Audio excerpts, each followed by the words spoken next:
Hello everyone welcome to school plus. आज आम यह वीडियो माध्यम 2023 मसीह होता जूनियर टीचर एग्जाम रे जहाँ भी किसी कंप्यूटर क्वेश्चन पड़ता सबकि आज आम यह वीडियो माध्यम डिस्कसन करवा। देखो हमर यही जो एग्जाम टा विभिन्न डेट विभिन्न शिफ्ट एग्जाम होता तो प्रति शिफ्ट रे 5टी लेखाएं क्वेश्चन पड़ता कंप्यूटर क्वेश्चन। आज आम यही वीडियो माध्यम सबू माने सबू शिफ्ट रे जहाँ भी किसी क्वेश्चन पड़ता एवं सही क्वेश्चन जहाँ भी किसी माने ऑप्शन पड़ता से ऑप्शन को लेकिन जहाँ भी किसी क्वेश्चन हो पार सब किसी आज आम यही वीडियो माध्यम डिस्कसन करवा। एटा गोटे आपण गोटे वन शॉट वीडियो होगा जाऊँगी कहीं 12 ରୁ 13ଟି शिफ्ट रे एग्जाम टा होता तो सबू शिफ्ट मिसेकी आमको आमर 60 ରୁ 70टा कंप्यूटर क्वेश्चन पड़ जाऊँगी। तो सब क्वेश्चन आज आम यही वीडियो माध्यम डिस्कसन करिया जोटी आपण गोटे वन शॉट वीडियो बा आमर गोटे मैराथन वीडियो होगा जाऊँगी। तो मोर आशा आपण माने वीडियो को फास्ट रो लास्ट जाए देखिए जोटा कि आपण मानकर आगामी जो जिते बेले जूनियर टीचर बा एटी असिस्टेंट टीचर जोटा कि आम जूनियर टीचर रेगुलर पोस्ट होगी बाहर ता सहित आमर आरएसटी हो कि ओ ट्रिपल एससी कि आमर ओडब्ल्यूएस अंडर रे जहाँ भी किसी एग्जाम होना कहीं जब से एग्जाम सिलेबस रे कंप्यूटर अच्छी तो आपण मैंने ये वीडियो को फास्ट रू लास्ट जाए देखूँ कहीं ये सब क्वेश्चन टीसीएस बेस्ट क्वेश्चन कहीं टीसीएस एग्जाम करथिला। तो मोर आशा आपण मैंने वीडियो को फास्ट रू लास्ट जाए देखिए वीडियो को लाइक करेंगे और आपण मानकू वीडियो केमिति लागला मते कमेंट रे निश्चय जणाइबे एवं आपण मानकू आउट को टाइप रो वीडियो दरकार मध्य मते कमेंट रे जणाइबे। चैनल को नथिले सब्सक्राइब करिकि ऑल नोटिफिकेशन ऊपर क्लिक करेंगे जो द्वारा कि मु जहाँ भी किसी नुआ वीडियो अपलोड करी आपण माने फास्ट नोटिफिकेशन पाई परिबे। चलो वीडियो स्टार्ट करवा सब क्वेश्चन को ठीक भाव देखंतु चाकरी पांतु। फर्स्ट क्वेश्चन हमर कोन अछि तो क्वेश्चन अछि प्रथम question what does HTML stands for in the context of web development. तो ऑप्शन कोन अछि hyperlink text markup language human technology master list तापर ऑप्शन सी अछि हाईटेक मल्टीमीडिया लैंग्वेज तापर अछि हाइपर टेक्स्ट मार्कअप लैंग्वेज। तो सठिक आंसर कोन हबो देखो एचटीएमएल जोटा हमर नुआ माने वेब पेजेस क्रिएट करिवारे माने क्रिएट करिवारे हम माने ताको यूज करथांती हला एवं एचटीएमएल तार फुल फॉर्म कोन होउची ना हमर हे जो सठिक आंसर कोटा ना हाइपर टेक्स्ट मार्कअप लैंग्वेज हला ऑप्शन डी जोटा कि हाइपर टेक्स्ट मार्कअप लैंग्वेज। तो परवर्ती क्वेश्चन में जीवा परवर्ती क्वेश्चन हमर कोन अछि कहिछि कि what does PNR represent when booking train tickets in the context of ICT enabled railway reservation. आमे तो ट्रेन टिकट करथांती सेते हमर देखि थाए कि पीएनआर तो पीएनआर जोटा हम देखि शो करथाए तार फुल फॉर्म कोन। तो ऑप्शन अछि पेमेंट नोटिफिकेशन रिक्वेस्ट तापर अछि पैसेंजर नोटिफिकेशन रिकॉर्ड तापर अछि पैसेंजर नेम रिकॉर्ड तापर अछि पर्सनलाइज्ड नेविगेशन रूट। सठिक आंसर कोन हबो तो सठिक आंसर कोन हबो अछि पैसेंजर नेम रिकॉर्ड जोटा कि पीएनआर तार फुल फॉर्म अटे हला। तो ए पीएनआर जोटा अछि हमर एटा केते डिजिट विशिष्ट कोन हबो ना सठिक आंसर हबो 10 डिजिट विशिष्ट हला। एटा आपण मानकू आउ क्वेश्चन पछारी पारे ओके। तो आपण माने मते कमेंट रे जणेबे कि एमआईसीआर तार फुल फॉर्म कोन हबो हला। तो परवर्ती क्वेश्चन पे परवर्ती हमर क्वेश्चन कोन अछि कहिछि कि which type of memory is the fastest but also the smallest and most expensive in the computer हला। वो मेमोरी जोटा कि बहुत फास्टली से काम करे छोटियाटे एवं अधिक टंका कोटा। ऑप्शन अछि यूएसबी फ्लैश ड्राइव रोम एसटीडी रैम। तो सठिक आंसर कोन हबो देखंतु यूएसबी रा फुल फॉर्म कोन हबो यूनिवर्सल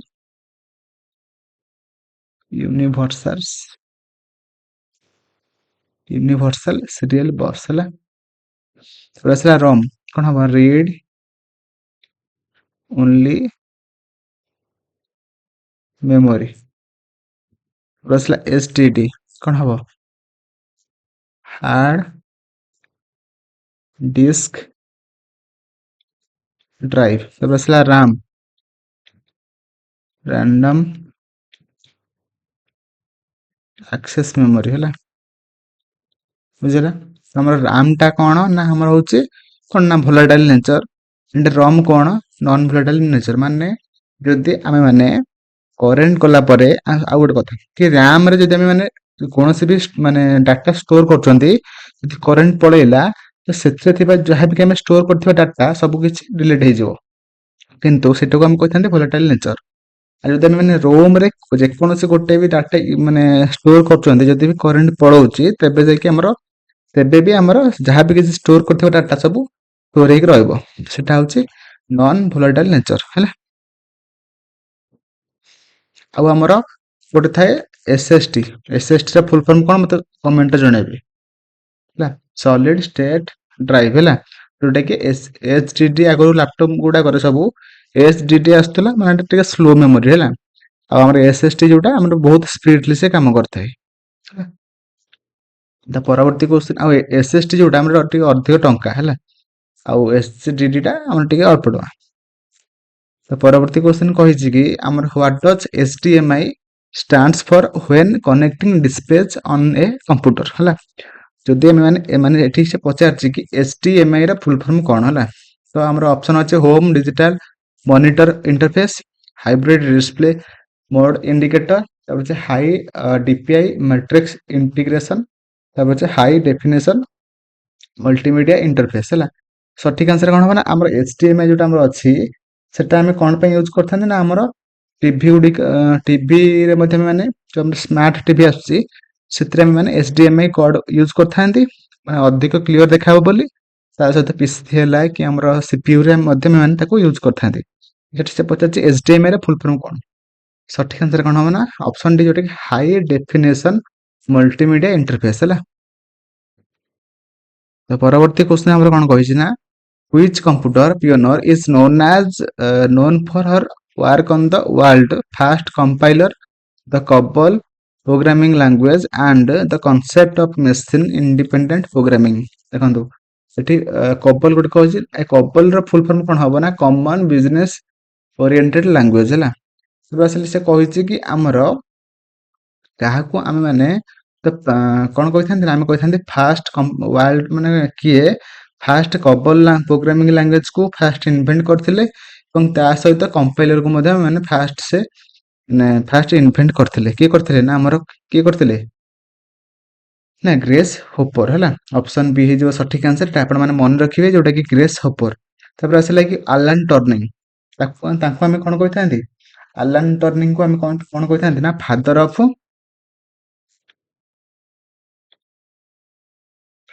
ଅଫ୍ ମଡର୍ନ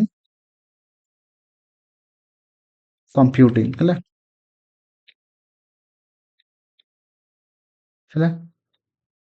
ତାପରେ ଆସିଲେ ଜନ୍ ଭନ୍ ନ୍ୟୁମ୍ୟାନ୍, ଯିଏକି ଆମର ମଡର୍ନ କମ୍ପ୍ୟୁଟର ସେ ଡିଜାଇନ କରିଥିଲେ ହେଲା। ମଡର୍ନ କମ୍ପ୍ୟୁଟରକୁ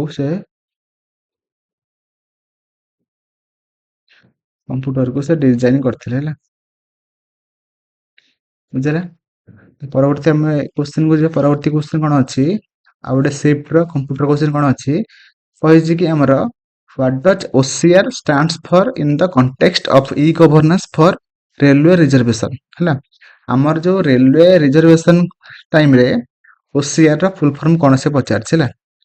କ'ଣ ହବ ନା ଆମର ଅପସନ୍ ଅଛି offsite connectivity router, optical character recognition, online customer response ନା ଓଭରଲ୍ୟାଣ୍ଡ କାର୍ଗୋ ରିପୋର୍ଟିଂ। ସଠିକ୍ ଆନ୍ସର କ'ଣ ହବ ନା ଆମର ଅପସନ୍ ବି, ଯୋଉଟା କି କ'ଣ ହବ ନା ଅପ୍ଟିକାଲ କ୍ୟାରେକ୍ଟର ରେକଗ୍ନିସନ ହେଲା, ବୁଝିଲା। ଅପ୍ଟିକାଲ କ୍ୟାରେକ୍ଟର ରେକଗ୍ନିସନ କ'ଣ ପାଇଁ ଆମେ ମାନେ ୟୁଜ୍ କରିଥାନ୍ତି, ଆମେ କୌଣସି ଗୋଟେ ଟେକ୍ସଟ ଫର୍ମାଟକୁ ବା ଗୋଟେ ଇମେଜରେ ଥିବା ଟେକ୍ସଟକୁ ଆମେ ତାକୁ ଆମେ ମାନେ ଇମେଜ ମାନେ ଏଡିଟେବୁଲ ଫର୍ମାଟକୁ ଆମେ ମାନେ ଆଣିପାରିଥାନ୍ତି। ମାନେ ଯେମିତି ଆମେ ମାନେ ଗୁଗୁଲରେ ଯୋଉ ସର୍ଚ୍ଚ କରୁଛନ୍ତି ଇମେଜ ଗୁଡାକୁ, ସେଟା ସେ ଅଟୋମେଟିକଲି ମାନେ ଟେକ୍ସଟ ହେଇଯାଉଛି, ତ ସେଇ ଟାଇପର ସେଟା ହଉଛି ଆମର ଅପ୍ଟିକାଲ କ୍ୟାରେକ୍ଟର ରେକଗ୍ନିସନ ହେଲା। ତ ପରବର୍ତ୍ତୀ କ୍ୱେଶ୍ଚିନ୍ କ'ଣ ଅଛି, କହିଛି କି the invention of the microprocessor a key component of modern computer is credited to, ମାନେ କିଏ କରିଥିଲେ ହେଲା। ମୋର ଯୋଉ ମାଇକ୍ରୋ ପ୍ରୋସେସରକୁ କିଏ ଇନଭେଣ୍ଟ କରିଥିଲେ ସେଟା ସେ ପଚାରିଛି ହେଲା। ଦେଖନ୍ତୁ ଏଇଟା ଆମେ କ'ଣ କରିବା ନା ଆମର କରିବା କି ନା ଟେଡଫ୍ ଆଣ୍ଡ ଫେଡରିକୋ ଫ୍ୟାଗେନ୍ ହେଲା ଅପସନ୍ ସି ହେଇଯିବ ସଠିକ ଆନ୍ସର। ଏଇଟା ଆପଣମାନେ ମନେ ରଖିବେ। ଆମର ଫାଦର ଅଫ୍ ମଡର୍ନ କମ୍ପ୍ୟୁଟିଂ ମାନେ କିଏ ଦେଇଥିଲେ ନା ଆଲାନ୍ ଟର୍ନିଂ। ଆମର ଫାଦର ଅଫ୍ କମ୍ପ୍ୟୁଟରକୁ ଆମେ କଣ କହିଥାନ୍ତି ସେ କିଏ ନା ଆମର ଚାର୍ଲସ ବେବେଜ ହେଲା। ଆଉ ଜନ୍ ଭନ୍ ନ୍ୟୁମ୍ୟାନ୍ ସେ ଆମର ମଡର୍ନ କମ୍ପ୍ୟୁଟରକୁ ଡିଜାଇନ କରିଥିଲେ ହେଲା। ପରବର୍ତ୍ତୀ କ୍ୱେଶ୍ଚନକୁ ଯିବା। ପରବର୍ତ୍ତୀ ଆମର କ୍ୱେଶ୍ଚନ କଣ ଅଛି, what is the primary purpose of search engine like Google. ମାନେ ଆମେ ସର୍ଚ୍ଚ ଇଞ୍ଜିନ୍ ମାଧ୍ୟମରେ ଆମେ କଣ କରିଥାନ୍ତି? ଆମେ ମୁଭି ଟିକେଟ୍ ସେଲ୍ କରିଥାନ୍ତି ନା ଆମର help user find information on the internet, ଆମେ ପ୍ରୋଭାଇଡିଂ ଡିରେକ୍ସନ୍ ଫର୍ ରୋଡ୍ ଟ୍ରିପ୍, ନା ଟୁ ଅର୍ଡର ଗ୍ରୋସରିଜ୍ ଅନଲାଇନ୍। ସଠିକ ଆନ୍ସର କଣ ହବ ନା ଆମେ ଗୁଗଲ ମାଧ୍ୟମରେ ଆମେ କଣ କରିଥାନ୍ତି to help user find information on the internet ହେଲା। ଅପସନ୍ ବି ହେଇଯିବ ସଠିକ ଆନ୍ସର। ତ ପରବର୍ତ୍ତୀ କ୍ୱେଶ୍ଚନ ଯୋଉଟା କି ଆମର ଅଛି, what does PPI represent when discussing screen quality ହେଲା।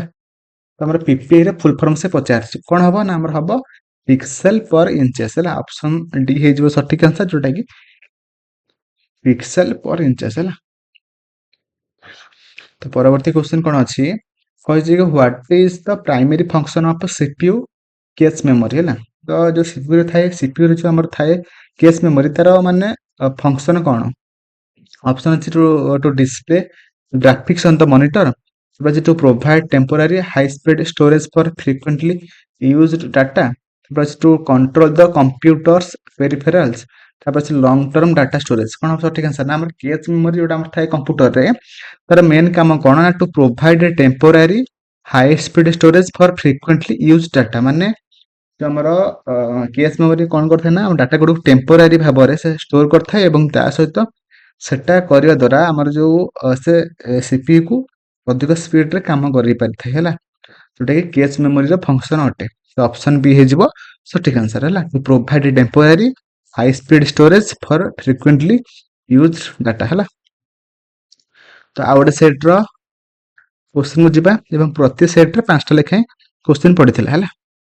तो आ गोटे सेट रो प्रथम क्वेश्चन कोन अछि ना, what is the primary concern regarding the ethical use of artificial intelligence AI in the society. माने आमे जो आर्टिफिशियल बा एआई आमे यूज करछंती, तो आमे सोसाइटी रे तार प्राइमरी कंसर्न कोन अछि, कोन हे पारे। ऑप्शन अछि तो lack of skilled AI developers, privacy, तापर अछि तो privacy and security, limited computing power, तापर अछि option D high implementation cost. कौन हम ना आमर जदि भी आम मैंने एआई को यूज कर प्राइवेसी रहा दरकार और सहित सिक्यूरीटी रहा दरकार, जोटा कि ऑप्शन बी हो सठिक आंसर है। तो परवर्ती आम क्वेश्चन को जावा। परवर्ती क्वेश्चन कही कि company has a network of office across the world, the company wants to implement a secure and a reliable way for employees to access confidential files and applications from any office. Which of the following solutions would be best for the company हैला। माने से कहिछि कि आम गोटे company अच्छी, से company लोक मैंने एम्प्लॉय मैंने से आउ गोटे कंपनी सब फाइल गुड़ा को देखा चाहते, किंतु बिना गोटे सिक्योर नेटवर्क माध्यम तो केमती करेंगे ना, आमर कौन कि केमती करेंगे यार ऑप्शन अच्छी वाइड एरिया नेटवर्क वन, वैसे public cloud based storage and applications, वैसे वर्चुअल प्राइवेट नेटवर्क वीपीएन, तार अच्छे लोकल एरिया नेटवर्क। तो कौन हम सठिक आंसर ना, आम जानते वीपीएन आम मैंने यूज करते वीपीएन फुल फॉर्म कौन हो जाउची ना वर्चुअल प्राइवेट नेटवर्क है, जोटा कि ऑप्शन सी रही है। तो परवर्ती क्वेश्चन हमर कौन अच्छी ना, which of the following is a function of the operating system kernel है। तो कर्नल ऑपरेटिंग सिस्टम रो मेन फंक्शन कोटा अटे। तो ऑप्शन अच्छे रनिंग एप्लिकेशन सॉफ्टवेयर, ना एलोकेटिंग सिस्टम रिसोर्सेस, ना क्रिएटिंग डॉक्यूमेंट्स एंड फाइल्स, ना तब अच्छे मैनेजिंग यूजर इंटरफेस। सठिक आंसर कौन हम से कौन करे से रिसोर्स गुड़ी को से सिस्टम रे एलोकेटिंग करे, ये करना हमरा कर्नल ऑपरेटिंग सिस्टम, जोटा हमरा ऑप्शन बी हे सठिक आंसर है। तो परवर्ती क्वेश्चन आम जा। परवर्ती क्वेश्चन आम कौन अच्छे ना, कही what is the primary function of the central processing unit CPU in a computer. माने से कंप्यूटर रो सीपीयू रो काम कौन, से कौन करे आम माने इंस्ट्रक्शन दे था ସେଇ ଇନଷ୍ଟ୍ରକ୍ସନ ମାଧ୍ୟମରେ ସେ ଏକ୍ଜିକ୍ୟୁଟ ମାନେ ଯାହା ବି ଆମେ ମାନେ ଇନଷ୍ଟ୍ରକ୍ସନ ଦେଇଥାନ୍ତି ତାକୁ ସେ ଏକ୍ଜିକ୍ୟୁଟ କରେ ଏବଂ ସେହି ଅନୁସାରେ ସେ ତାର କାମଟା ସେ କରିଥାଏ ବା କାଲକୁଲେସନ କରିଥାଏ ବା ସେ କାଲକୁଲେସନଟାକୁ ସେ ପରଫର୍ମ କରେ ହେଲା। ତ ଆମର ଅପସନ ଏ ର ଅଛି ଅପସନ ଏ ଯୋଉଟା କି ଏକ୍ଜିକ୍ୟୁଟ ଇନଷ୍ଟ୍ରକ୍ସନ୍ସ ଆଣ୍ଡ ପରଫର୍ମ କାଲକୁଲେସନ୍ସ ହେଲା। ପରବର୍ତ୍ତୀ କ୍ୱେଶ୍ଚନ ଆମର ଅଛି କହିଛି କି which programming language is often used for data analysis scientific computing and machine learning ହେଲା। ସେ କହିଛି କି ଆମର କୋଉ ଲାଙ୍ଗୁଏଜ ଯୋଉଟା କି ଆମେ କଣ ପାଇଁ ୟୁଜ୍ କରିଥାନ୍ତି ନା ଗୋଟେ ଆନାଲିସିସ୍ ପାଇଁ ୟୁଜ୍ କରିଥାନ୍ତି ବା ସାଇଣ୍ଟିଫିକ କମ୍ପ୍ୟୁଟିଂ ବା ମେସିନ ଲର୍ଣ୍ଣିଂ ପାଇଁ ଆମେ ମାନେ କୋଉ ଲାଙ୍ଗୁଏଜକୁ ୟୁଜ୍ କରିଥାନ୍ତି ଯୋଉଟାକି ଆମର ଅପସନ କଣ କଣ ଅଛି ନା ସୁଇଫ୍ଟ ତାପରେ ଅଛି ସୁଇଫ୍ଟ ଅଛି ରବି ଅଛି ପି ଅଛି ଆର୍ ଅଛି। ସଠିକ ଆନ୍ସର କଣ ହବ ନା ଆର୍ ହେଲା ଅପସନ ଡି ଯୋଉଟା କି ଆର୍। ଏବେ ଆମେ ମାନେ ଆଉ ଗୋଟେ ସିଫ୍ଟର ଆଉ 5ଟା କ୍ୱେଶ୍ଚିନ୍ କୁ ଯିବା ଯୋଉଟା କି ଆମର ଅଛି କଣ ଫାର୍ଷ୍ଟ କ୍ୱେଶ୍ଚିନ୍ ଯୋଉଟା କି କହିଛି which computer component stores data even when the computer is turned off and is considered non volatile memory ମାନେ ମୁଁ ଏବେ ଆପଣମାନଙ୍କୁ ଫାର୍ଷ୍ଟ କ୍ୱେଶ୍ଚିନ୍ କହିକି ଆସିଥିଲି କି ନନ୍ ଭୋଲାଟାଇଲ୍ ମେମୋରି ମାନେ କଣ ଯୋଉମାନେ ଜାଣିଛନ୍ତି ତ ଆପଣମାନେ କମେଣ୍ଟରେ ଲେଖନ୍ତୁ କି ନନ୍ ଭୋଲାଟାଇଲ୍ ମେମୋରି ମୁଁ ଏବେ କଣ କହିକି ଆସିଥିଲି। ତ ଏଟାର ସଠିକ ଆନ୍ସର କଣ ହବ ଆମର ରୋମ୍ ଯୋଉଟାକି ରିଡ୍ ଓନ୍ଲି ମେମୋରି ହେଲା। ପେନଡ୍ରାଇଭ ଗୋଟେ ଟର୍ସିଆରୀ ମେମୋରିରେ ଯାଉଛି ହେଲା। ଆଉ ସିପିୟୁ କଣ ଆଉ ରାମ୍ କଣ ମୁଁ ଆପଣମାନଙ୍କୁ କହିସାରିଛି। ତ ମତେ ଆପଣମାନେ ଜଣେଇବେ କି ଭୋଲାଟାଇଲ୍ ମେମୋରି ମାନେ କଣ ଏବଂ ତା ସହିତ ନନ୍ ଭୋଲାଟାଇଲ୍ ମେମୋରି ମାନେ କଣ। ତ ଆମର ଅପସନ ଏ ଏଇ କ୍ୱେଶ୍ଚିନ୍ ଆନ୍ସର କଣ ହବ ନା ଅପସନ ଏ ଯୋଉଟାକି ରୋମ୍ ହେଲା। ପରବର୍ତ୍ତୀ ଆମେ କ୍ୱେଶ୍ଚିନ୍ କୁ ଯିବା। ପରବର୍ତ୍ତୀ କ୍ୱେଶ୍ଚିନ୍ ଆମର କଣ କହିଛି ନା କହିଛି ଗୋଟେ କମ୍ପାନୀ ଏପରି ଏକ ଅନଲାଇନ ଗେମ୍ ବିକଶିତ କରୁଛି ଯେଉଁଥିପାଇଁ ଖେଳାଳିମାନଙ୍କୁ ବହୁତ କମ୍ ଲେଟେନ୍ସି ବିଶିଷ୍ଟ କନେକ୍ସନ ଆବଶ୍ୟକ। ତ ଏହି ଗେମ୍ ପାଇଁ ନିମ୍ନଲିଖିତ ମଧ୍ୟରୁ କେଉଁ ଟେକ୍ନୋଲୋଜି ଉପଯୁକ୍ତ ଅଟେ କୋଉଟା ଅଟେ ଆମର ଫାଇବର ଅପ୍ଟିକ୍ସ ମାଧ୍ୟମରେ ବା ଫାଇବର ଅପ୍ଟିକ୍ସ ମାଧ୍ୟମରେ ଯୋଉ ଆମେ ମାନେ ୱାଇଫାଇ ଆଣିଥାନ୍ତି ତା ମାଧ୍ୟମରେ ଯାଇକି ଆମେ ମାନେ ସେଇ ଗେମ୍ କୁ ଠିକ ଭାବରେ ଖେଳିପାରିବା। ତ ସେଥିପାଇଁ ଆମର ସଠିକ ଆନ୍ସର କଣ ହବ ଅପସନ ଏ ଯୋଉଟା କି ଫାଇବର ଅପ୍ଟିକ୍ସ ଇଣ୍ଟରନେଟ ହେଲା। Option A will be right answer. ତ ପରବର୍ତ୍ତୀ କ୍ୱେଶ୍ଚିନ୍ ଆମେ ଯିବା। ପରବର୍ତ୍ତୀ କ୍ୱେଶ୍ଚିନ୍ କଣ କହିଛି what does the term data mining refer to in the context of IT ହେଲା। ତ କଣ ହବ ସଠିକ ଆନ୍ସର ନା ଆମେ ମାନେ ଯୋଉ ଡାଟା ମାଇନିଂ ଯୋଉଟେ ଟର୍ମ ଅଛି ସେଟା ଆଇଟି କ୍ଷେତ୍ରରେ ତା ମାନେ କଣ। ତ ଅପସନ ଅଛି କଣ ନା extracting valuable minerals from computer components ନା କ୍ଲିନିଂ ଆଣ୍ଡ ଅର୍ଗାନାଇଜିଂ ଡାଟାବେସେସ୍ ନା extracting useful pattern and information from large data sets ନା ଏନକ୍ରିପ୍ଟିଂ ସେନ୍ସିଟିଭ ଡାଟା। ଦେଖନ୍ତୁ କଣ ହବ ସଠିକ ଆନ୍ସର ନା extracting useful pattern and information from large databases ହେଲା। ନା ଗୋଟେ ଲାର୍ଜ ଡାଟାବେସ୍ ରୁ ଆମେ ମାନେ ଆମର ଯାହା କିଛି ଦରକାର ବା ଆମେ ଯୋଉଟାକୁ ଆମେ ୟୁଜ୍ କରିଥାନ୍ତି ସେଇଟାକୁ ଆମେ ମାନେ ଏକ୍ସଟ୍ରାକ୍ଟ କରିବା ସେଇଟା ହଉଛି ଆମେ ମାନେ କହିଥାନ୍ତି କଣ ହଉଛି ଡାଟା ମାଇନିଂ। ସେଟା ଆମେ ଖଣିରେ ଯୋଉଟା ଆମେ କହିଥାନ୍ତି ଖଣିରୁ ବଡ ଏରିଆରୁ ଆମେ ମାନେ ଖଣି ଆଣିଥାନ୍ତି ଯେମିତି ସେଇଭଳିଆ ଗୋଟେ ବଡ ଡାଟା ବେସ୍ ରୁ ଆମେ ମାନେ ଯୋଉ ଆମର ଡାଟା ଆମର ଯାହା ବି ନିଡ୍ ଅଛି ସେହି ଡାଟାକୁ ଆମେ ମାନେ ଆଣିବାଟାକୁ ଆମେ କହିଥାନ୍ତି କଣ ଡାଟା ମାଇନିଂ ହେଲା। ପରବର୍ତ୍ତୀ କ୍ୱେଶ୍ଚିନ୍ କଣ ଅଛି କହିଛି what is the purpose of version control system ବା ଭିସିଏସ୍ ଯୋଉଟା କି ଇନ୍ ଦ ସଫ୍ଟୱେୟାର ଡେଭଲପମେଣ୍ଟ। ଭିସିଏସ୍ ର ପର୍ପଜ କଣ କଣ ହବ ସେଟା ସେ କଣ କରେ ନା to manage different versions of source code ହେଲା।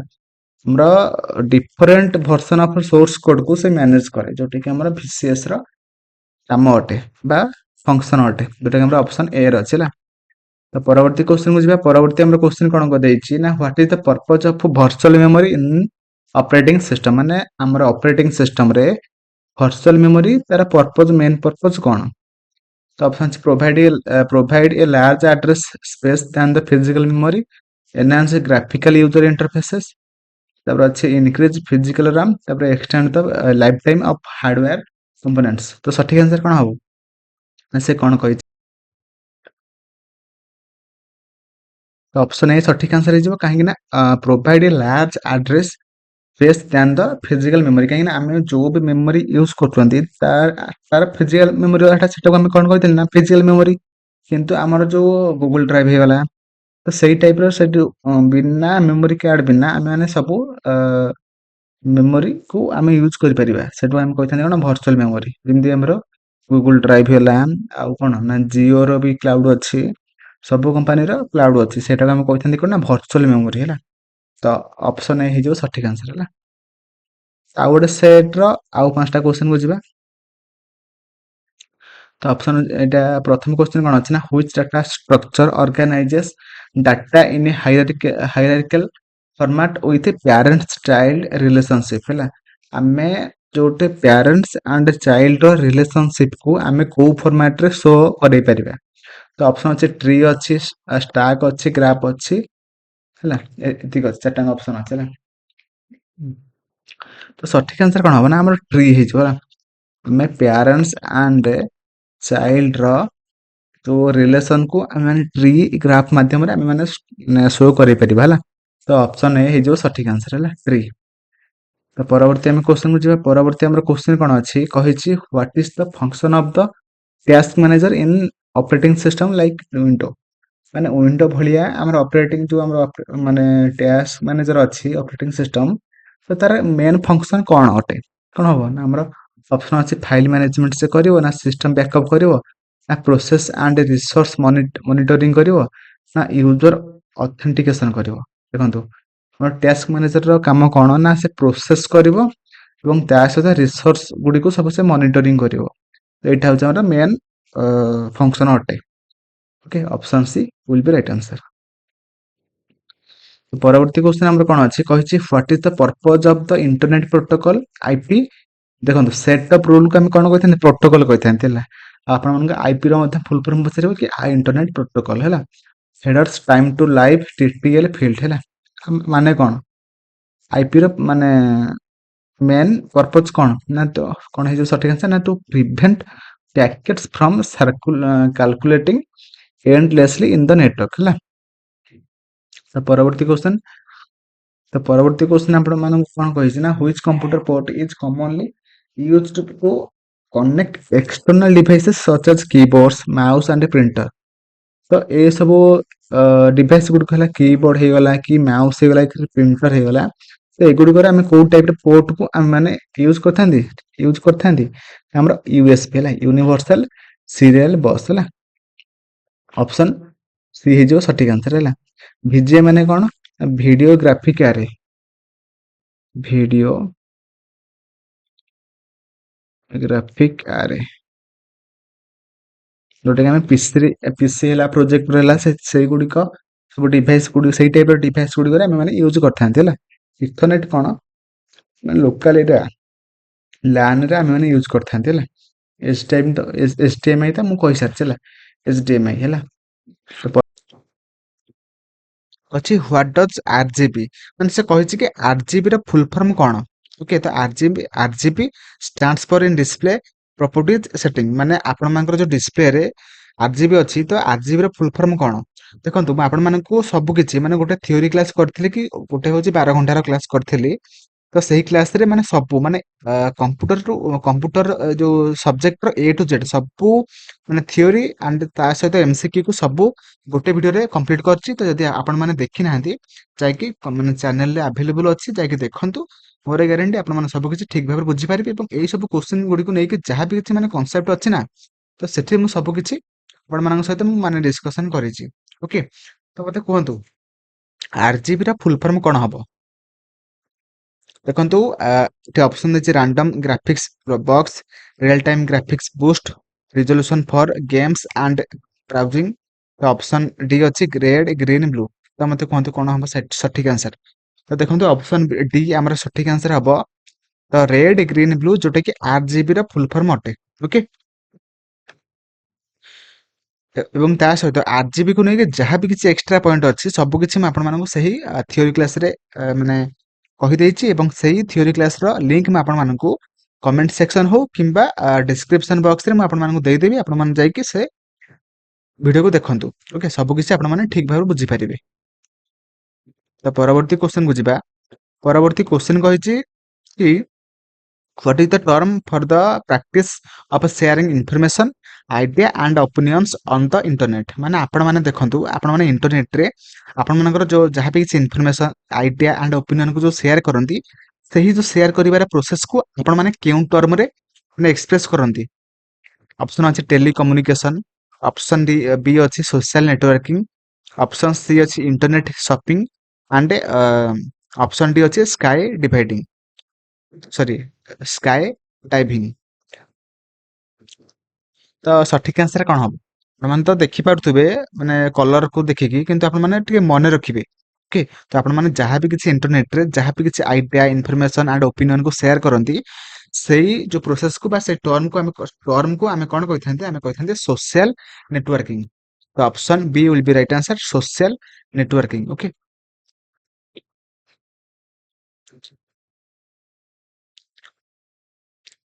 ଏବଂ ତା ସହିତ ଯଦି ଆପଣମାନେ ଯୋଉ ମିଡିଆରେ ଆପଣମାନେ ମାନେ ଯୋଉ ମିଡିଆରେ ଆପଣମାନେ ସବୁ ସେୟାର କରନ୍ତି ନା, ତ ସେଇ ମିଡିଆକୁ ଆମେ କଣ କହିଥାନ୍ତି ନା ସୋସିଆଲ ମିଡିଆ କହିଥାନ୍ତି। ଓକେ, ସେହି ମିଡିଆକୁ ଆମେ କଣ କହିଥାନ୍ତି ନା ସୋସିଆଲ ମିଡିଆ ଆମେ କହିଥାନ୍ତି। ବୁଝିପାରିଲେ? ଏ ଗୋଟେ କ୍ୱେଶ୍ଚିନ୍ ହେଇପାରିବ। ତ ପରବର୍ତ୍ତୀ କ୍ୱେଶ୍ଚିନ୍ କହିଛି how does ICT benefit railway reservation services in ମାନେ ଇନ୍ ଇ ଗଭର୍ନାନ୍ସ। ଓକେ, ସେ କହିଛି କି ଆମର ଯୋଉ ରେଲୱେ ରିଜର୍ଭେସନ ପାଇଁ ଆମେ ଯୋଉ ଆଇସିଟି କୁ ମାନେ ୟୁଜ କରନ୍ତି, ତ ସେ ଆଇସିଟି ଆମକୁ କଣ ମାନେ ଆମକୁ ସାହାଯ୍ୟ କରେ।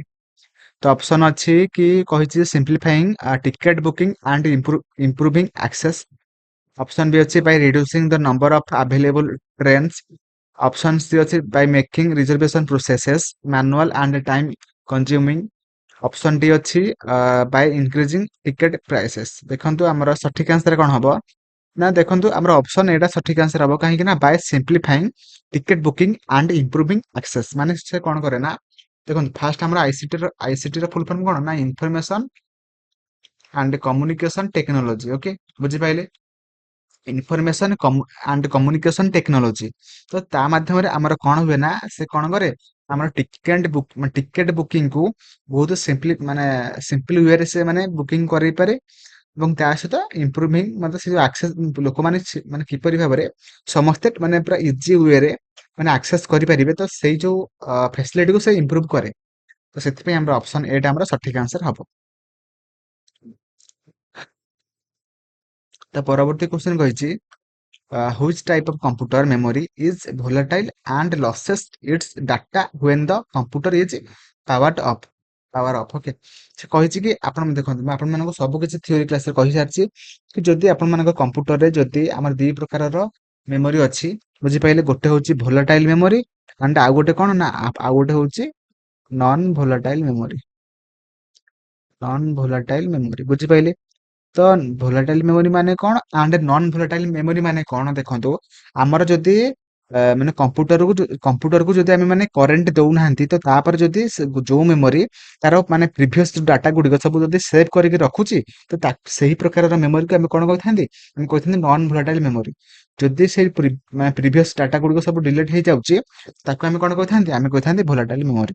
ବୁଝିପାରିଲେ? ଏଠି ପଚାରିଛି କି ଆପଣ ମାନଙ୍କର ଯୋଉ ମାନେ ଯୋଉ ଚାରିଟାଙ୍କ ଅପସନ ଦେଇଛି, ଚାରିଟାଙ୍କ ଅପସନ ମଧ୍ୟରେ କେଉଁ ମେମୋରି ଯୋଉଟା କି ଆମର ଗୋଟେ ଭୋଲାଟାଇଲ ମେମୋରି ଅଟେ। ଏବଂ ତା ସହିତ ମୁଁ ଆପଣମାନଙ୍କୁ କହିସାରିଛି କି ଆମର ରାମ୍ ହେଇଯାଏ କଣ ନା, ରାମ୍ ହେଇଯାଏ ଆପଣ ମାନଙ୍କର ଭୋଲାଟାଇଲ ମେମୋରି ଆଣ୍ଡ ରୋମ୍ ଯୋଉଟା ଆମର, ତ ତାର ଯୋଉଟା କି ଆମର ସେଟା କେଉଁ ପ୍ରକାରର ମେମୋରି ନା ହଉଛି ନନ୍ ଭୋଲାଟାଇଲ ମେମୋରି। ତ ରାମ୍ ର ଫୁଲ ଫର୍ମ କଣ ହବ ନା random access memory. Okay, random access memory. But Rome ର ଫୁଲ ଫର୍ମ କଣ ହବ ନା ରିଡ୍ ଓନଲି ମେମୋରି। ବୁଝିପାରିଲେ? ଏତିକି କ୍ଲିୟର? ତାପରେ କହିଛି HDD। HDD ର ଫୁଲ ଫର୍ମ ହଉଛି ହାର୍ଡ ଡିସ୍କ ଡ୍ରାଇଭ୍। ଓକେ, ବୁଝିପାରିଲେ? ତାପରେ ଆସିଲା CPU କେଚ୍ ମେମୋରି। ଓକେ, CPU ରେ ଗୋଟେ କେଚ୍ ମେମୋରି ଥାଏ ଯୋଉଟା କି ବହୁତ ଫାଷ୍ଟ ଭାବରେ ସେ କାମ କରେ। ଓକେ, ବହୁତ ସ୍ପିଡରେ ସେ କାମ କରେ। ଓକେ, ତ ଏତିକି ଥିଲା। ତ ଏଠି କଣ ସଠିକ ଆନ୍ସର କଣ ହବ ନା, ଆମର ଯୋଉ କମ୍ପ୍ୟୁଟରରେ ରାମ୍ ଯୋଉଟା ନାହିଁ କି ରାଣ୍ଡମ ଆକ୍ସେସ ମେମୋରି, ସେଇଟା ହଉଛି ଆମର ଗୋଟେ ଭୋଲାଟାଇଲ ମେମୋରି। ଓକେ, ସେଥିପାଇଁ ଆମର ଅପସନ ଡି ଟା ଆମର ସଠିକ ଆନ୍ସର ହବ। ତ ପରବର୍ତ୍ତୀ କ୍ୱେଶ୍ଚିନ୍ କୁ ଯିବା। ପରବର୍ତ୍ତୀ କ୍ୱେଶ୍ଚିନ୍ କହିଛି the first computer mouse was invented by. ଆମର ଫାଷ୍ଟ ଯୋଉ କମ୍ପ୍ୟୁଟରକୁ କିଏ ଇନଭେଣ୍ଟ କରିଥିଲେ? ଓକେ, ତ ଅପସନ ଅଛି Charles Babbage, Steve Jobs, Tim Berners Lee and option D କହିଛି ଡଗଲାସ ଏଙ୍ଗଲବର୍ଟ। ଓକେ, ତ ସଠିକ ଆନ୍ସର କଣ ହବ? ଦେଖନ୍ତୁ ମୁଁ ଆପଣମାନଙ୍କୁ କହିଦଉଛି କି ଆମର ଚାର୍ଲସ ବାବେଜକୁ ଆମେ କଣ କହିଥାନ୍ତି, ଆମେ କହିଥାନ୍ତି father of computer. Okay, next ଆସିଲା ଷ୍ଟିଭ ଜବ୍ସ, ଯିଏକି ଆମର ମାନେ କାହାକୁ ମାନେ ଆପେଲ କମ୍ପାନୀକୁ ସେ ମାନେ କଣ କହୁଥିଲେ ନା, ସେ ହଉଛନ୍ତି ଆମର ମାନେ କୋ ଫାଉଣ୍ଡର ଅଟନ୍ତି। ଓକେ, ବା ଇନଭେଣ୍ଟର ଅଟନ୍ତି କାହାର ନା ଆପେଲ କମ୍ପାନୀର। ତାପରେ ଆସିଲା ଟିମ୍ ବର୍ନର୍ସ-ଲି, ଯିଏକି ଆମର WWW କୁ ସେ ଇନଭେଣ୍ଟ କରିଥିଲେ, ୱାର୍ଲଡ ୱାଇଡ ୱେବ। ଓକେ, ତ WWW ର ଫୁଲ ଫର୍ମ କଣ ହବ ନା ହଉଛି ୱାର୍ଲଡ ୱାଇଡ ୱେବ। ଓକେ, ବୁଝିପାଇଲେ। ତାପରେ ଆଉ କିଏ ଜଣେ ବଳିଲେ, ଯିଏକି ଆମର କିଏ ନା ଆମର ଡଗଲସ ଏଙ୍ଗେଲବର୍ଟ, ଯିଏକି ଆମର ଫାଷ୍ଟ ମାଉସ କୁ ସେ ଇନଭେଣ୍ଟ କରିଥିଲେ। ବୁଝିପାଇଲେ, ବୁଝିପାଇଲେ କି ନାହିଁ। ଆମର ଚାର୍ଲସ ବାବେଜ, ଯିଏକି ଫାଦର ଅଫ କମ୍ପ୍ୟୁଟର ଆମେ କହିଥାନ୍ତି। ତାପରେ ଆସିଲା ଷ୍ଟିଭ ଜବ୍ସ, ଯିଏକି ଆପେଲ କମ୍ପାନୀକୁ ସେ ଇନଭେଣ୍ଟ କରିଥିଲେ ବା ସେ କୋ ଫାଉଣ୍ଡର ଅଟନ୍ତି। ତାପରେ ଆସିଲା ଟିମ୍ ବର୍ନର୍ସ-ଲି, ଯିଏକି WWW କୁ ବା ୱାର୍ଲଡ ୱାଇଡ ୱେବ କୁ ସେ ମାନେ ଇନଭେଣ୍ଟ କରିଥିଲେ। ଦେନ୍ ଆସିଲା ଡଗଲାସ ଏଙ୍ଗେଲବର୍ଟ, ଯିଏକି ମାଉସ କୁ ସେ ମାନେ ଇନଭେଣ୍ଟ କରିଥିଲେ। ବୁଝିପାଇଲେ। ତ ନେକ୍ସଟ ଆମେ ଯିବା ପରବର୍ତ୍ତୀ କ୍ୱେଶ୍ଚନ କୁ। ପରବର୍ତ୍ତୀ କ୍ୱେଶ୍ଚନ କହିଛି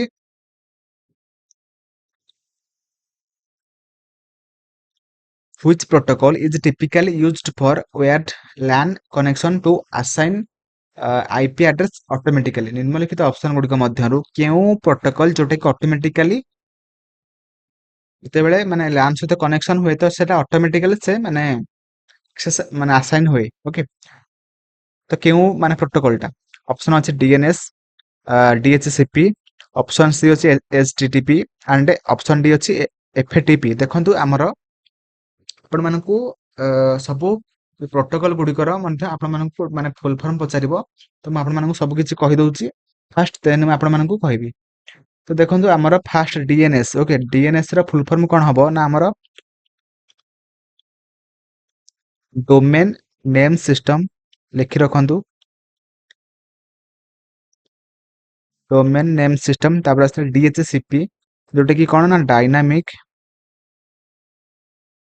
ଡାଇନାମିକ ହଷ୍ଟ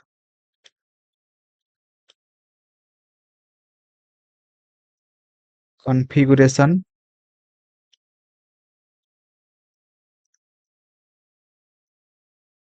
ପ୍ରୋଟୋକଲ। ବୁଝିପାଇଲେ। ତାପରେ ଆସିଲା HTTP, ଯୋଉଟା କି ହାଇପର ଟେକ୍ସଟ ଟ୍ରାନ୍ସଫର ପ୍ରୋଟୋକଲ। ବୁଝିପାଇଲେ। ତାପରେ ଆସିଲା FTP, ଯୋଉଟା କି ଫାଇଲ ଟ୍ରାନ୍ସଫର ପ୍ରୋଟୋକଲ। ଓକେ, ଲେଖି ରଖନ୍ତୁ। DNS ଯାହାର ଫୁଲ ଫର୍ମ ହଉଛି ଡୋମେନ୍ ନେମ୍ ସିଷ୍ଟମ, DHCP ଯୋଉଟା କି ଡାଇନାମିକ ହୋଷ୍ଟ କନଫିଗୁରେସନ ପ୍ରୋଟୋକଲ। ତାପରେ ଆସିଲା HTTP, ଯୋଉଟା କି ହାଇପର ଟେକ୍ସଟ ଟ୍ରାନ୍ସଫର ପ୍ରୋଟୋକଲ। ତାପରେ ଆସିଲା FTP, ଯୋଉଟା କି ଫାଇଲ ଟ୍ରାନ୍ସଫର ପ୍ରୋଟୋକଲ। ଓକେ, ତ ଏଠି କିନ୍ତୁ କଣ ମାନେ ଆମର ଅଟୋମେଟିକାଲି କେଉଁ ମାନେ IP ଆଡ୍ରେସ ଟା ମାନେ ଆକ୍ସେସ ହୋଇଥାଏ ନା ଆମର DHCP। ଟିକେ ମନେ ରଖିବେ, ଅପସନ ବି ଟା ଆମର ସଠିକ ଆନ୍ସର ହବ, ଯୋଉଟା କି ଡାଇନାମିକ ହୋଷ୍ଟ କନଫିଗୁରେସନ ପ୍ରୋଟୋକଲ। ଓକେ, ତ option B will be right answer. ତ ପରବର୍ତ୍ତୀ କ୍ୱେଶ୍ଚନ କୁ ଯିବା। ପରବର୍ତ୍ତୀ କ୍ୱେଶ୍ଚନ, ଗୋଟେ ସେକେଣ୍ଡ।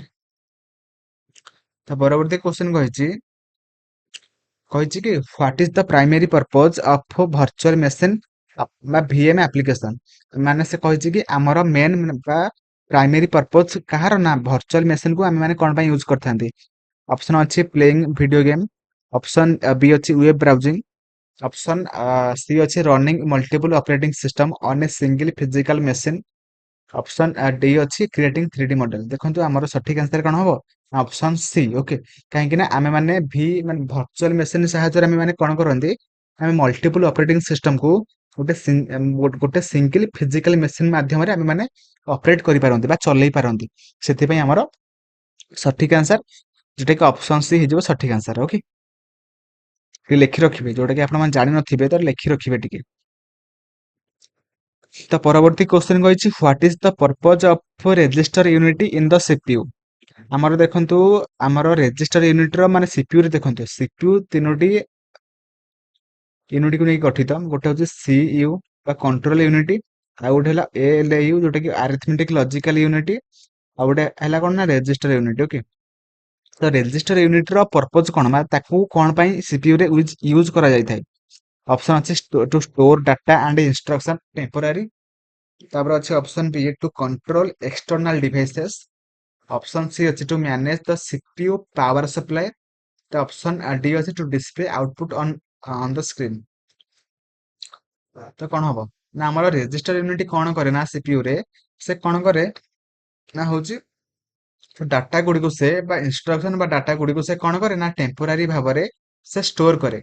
ଓକେ, ତ ଯୋଉଟା କି ଆପଣ ମାନଙ୍କୁ ମୁଁ ଥିଓରି କ୍ଲାସ ରେ ପଢେଇ ସାରିଛି, ଯଦି ଦେଖିନାହାନ୍ତି ଯାଇକି ଦେଖନ୍ତୁ। ଓକେ, ତ ବୁଝିପାଇଲେ କି ଆମର ALU କଣ କରେ ନା ଆମର ସବୁ ଲଜିକାଲ ୟୁନିଟ ଗୁଡିକୁ ବା ଲଜିକାଲ ଅପରେସନ ଗୁଡିକୁ ସେ ପରଫର୍ମ କରେ। ଆଣ୍ଡ କଣ୍ଟ୍ରୋଲ ୟୁନିଟ କଣ କରେ ନା ଆମର ସବୁ input and output unit device ଗୁଡିକ ଅଛନ୍ତି ତାଙ୍କ ମଧ୍ୟରେ ସେ କୋଅର୍ଡିନେସନ କୁ ରକ୍ଷା କରେ ବା ମେଣ୍ଟେନ କରେ। ତାପରେ ଆସିଲା ରେଜିଷ୍ଟର ୟୁନିଟ, ସେ ରେଜିଷ୍ଟର ୟୁନିଟ କଣ କରେ ନା ହଉଛି ଯୋଉ ଆପଣ ମାନଙ୍କର ଷ୍ଟୋର ଡାଟା ଆଣ୍ଡ ଇନଷ୍ଟ୍ରକ୍ସନ ଗୁଡିକୁ ସେ ଟେମ୍ପୋରାରୀ ଭାବରେ ଷ୍ଟୋର କରେ। ଓକେ, ତ ଏଇଟା ହଉଛି କଥା। ତ ପରବର୍ତ୍ତୀ କ୍ୱେଶ୍ଚନ କୁ ଯିବା। ପରବର୍ତ୍ତୀ କ୍ୱେଶ୍ଚନ କହିଛି how can ICT improve the efficiency of administrative task in government school.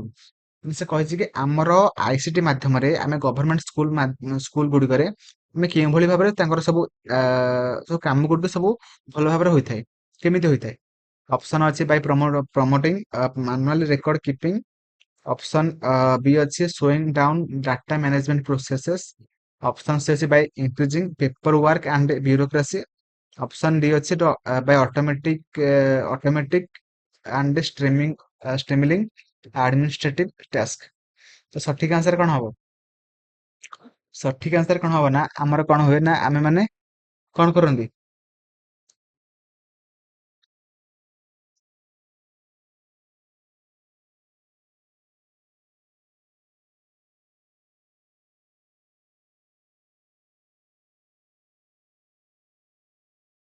जोटिक हमरा ऑप्शन डी हिजो सठिक आंसर, काहे कि ना आमे बाय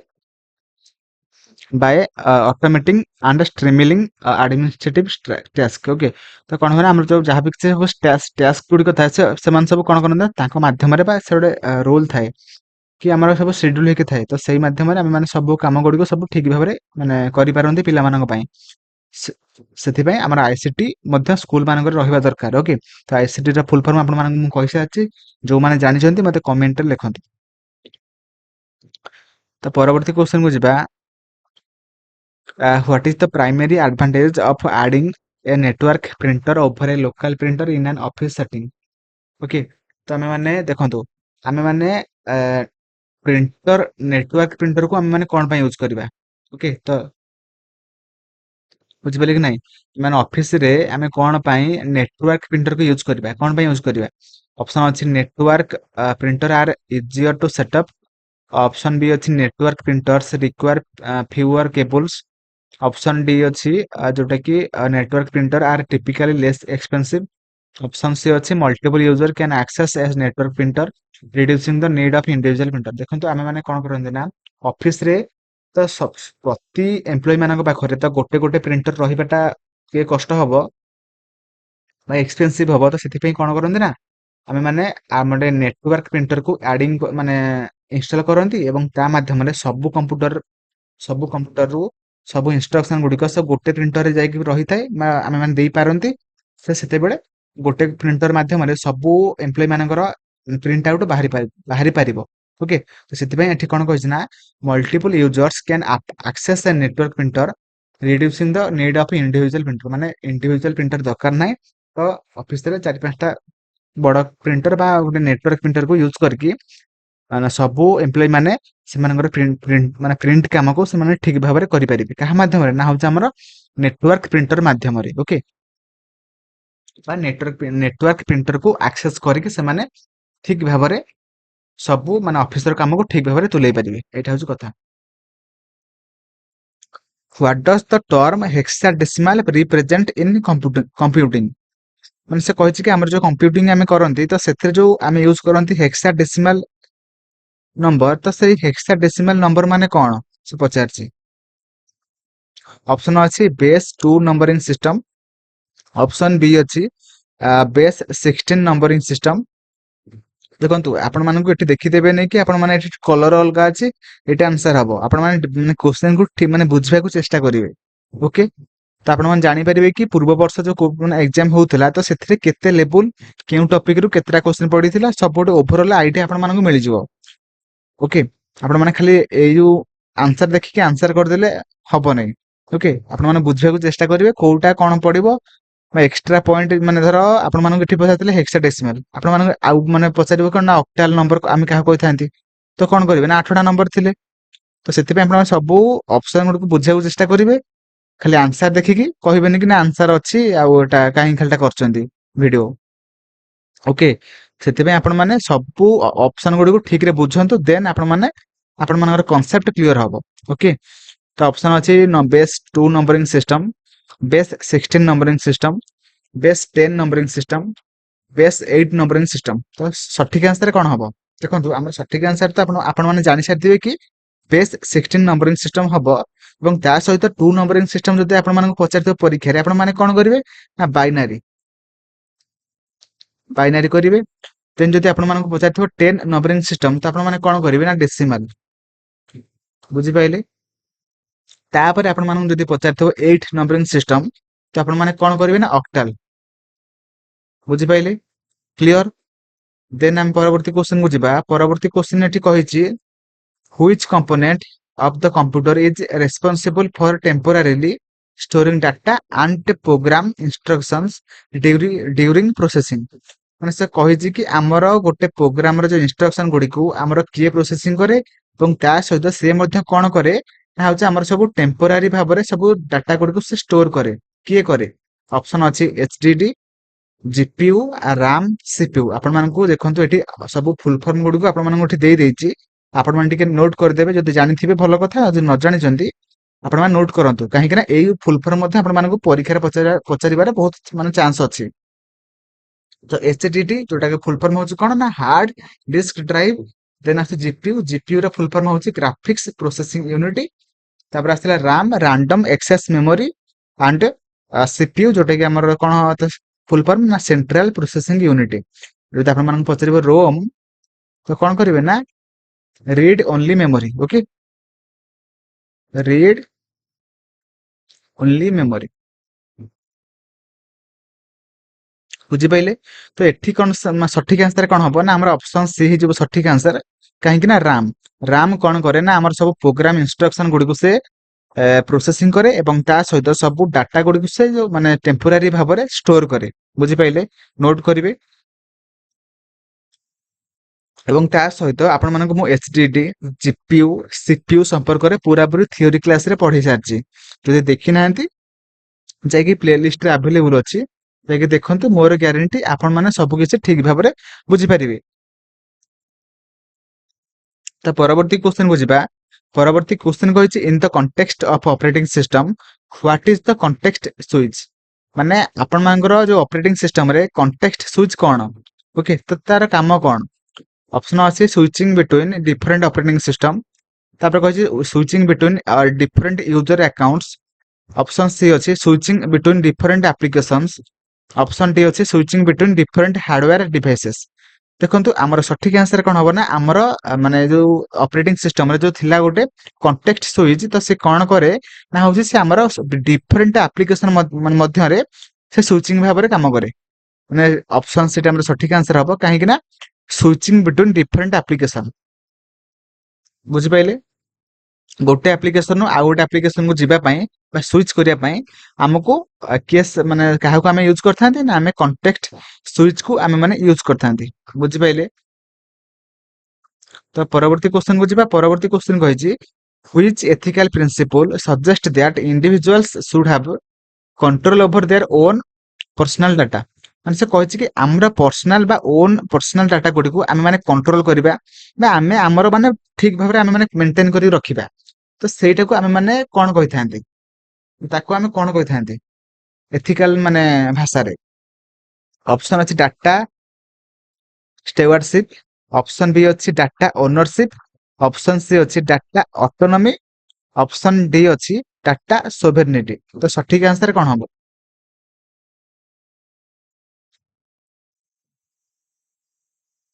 ଦେଖନ୍ତୁ ଆମର ଆପଣମାନେ ଦେଖିପାରୁଥିବେ ଏଠି ଅପସନ ବିଟା ଆମର ସଠିକ ଆନ୍ସର ହବ କାହିଁକି ନା ଡାଟା ଓନରସିପ ଆମେ କହିଥାନ୍ତି ଆମେ ଆମର ଓନ୍ ବୁଝିପାରିଲେ କି ନାହିଁ ଏଠି ଓନ୍ କହିଥିଲା ଓନ୍ ପର୍ସନାଲ ଡାଟା ତ ଆମେ ମାନେ ଆମର ପର୍ସନାଲ ଡାଟା ଗୁଡିକୁ ଆମେ ମାନେ କଣ୍ଟ୍ରୋଲ କରିବା ବା ମେଣ୍ଟେନ କରିକି ରଖିବା ତ ସେଟାକୁ ଆମେ କଣ କହିଥାନ୍ତି ଆମେ କହିଥାନ୍ତି ଡାଟା ଓନରସିପ ବୁଝିପାରିଲେ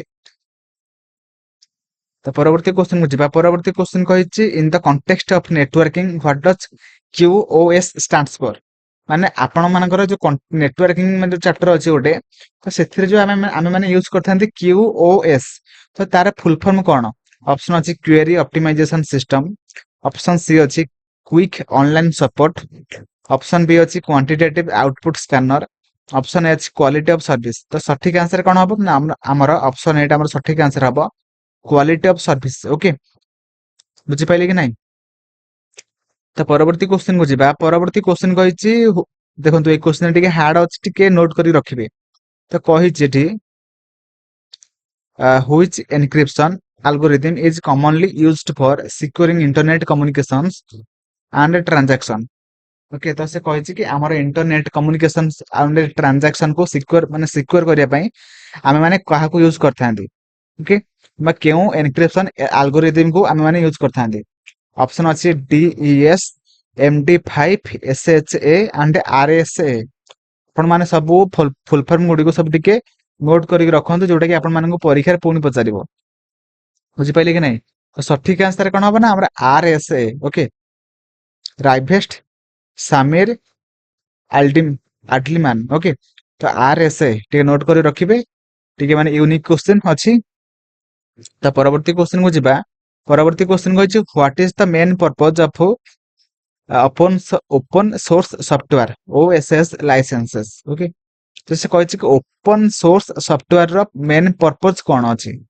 ऑप्शन अछि to prevent any modification to the software option B अछि to restrict access to the source code option C अछि to limit the number of users option D अछि to allow users to view use modify and distribute the source code देखंतु हमरा open source software माध्यम आमे माने कोन करथांते ना बा open source software रा मेन पर्पस कोन ना होची आमे माने से माने यूजर को अलाउ करे कोन पई ना से माने व्यू करिया पई यूज करिया पई मॉडिफाई करिया पई एंड ता सहित माने सोर्स कोड अनुसार से माने ताको डिस्ट्रीब्यूट करिया पई मध्ये से अलाउ करथाय ताको आमे कोन कहिथांती आमे कहिथांती ओपन सोर्स सॉफ्टवेयर बुझि पाइले